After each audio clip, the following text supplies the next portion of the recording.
இன்றைய வேத வார்த்தை சங்கீதம் 128 அதிகாரம் 2 வசனம். உன் கைகளின் பிரயாசத்தை நீ சாப்பிடுவாய், உனக்கு பாக்கியமும் நன்மையும் உண்டாயிருக்கும்.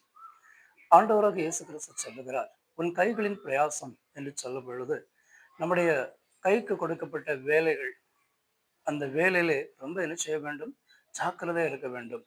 நம் வேலை செய்யக்கூடிய ஸ்தலங்களிலே நம்முடைய எஜமான்களுக்கு என்ன செய்ய வேண்டும், உண்மையாக இருக்க வேண்டும் என்று சொல்லி தேவன் விரும்புகிறார்.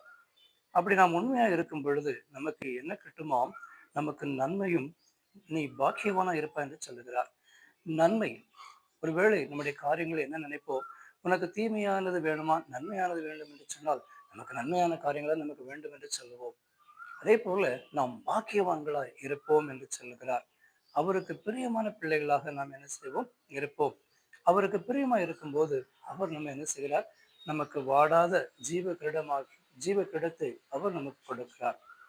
இன்றிலிருந்து நம்முடைய வாழ்க்கையிலே, நாம் செய்யக்கூடிய ஸ்தலங்களிலே, நாம் வேலை செய்யக்கூடிய ஸ்தலங்களிலே உண்மையை இருக்க வேண்டும் என்று சொல்லி அவர் விரும்புகிறார். நாம் எப்படி உண்மையா இருக்கிறோமோ அதே போல் நமக்கு, நீங்கள் ஒரு தொழிலதிபரை மாறும் பொழுது, நீங்கள் ஒரு நல்ல நிலையில் இருக்கும் பொழுது, உங்களுக்கு கீழே வேலை செய்யக்கூடிய அந்த தொழிலாளிகள் உங்களுக்கு உண்மையா இருப்பார்கள். ஆமென்.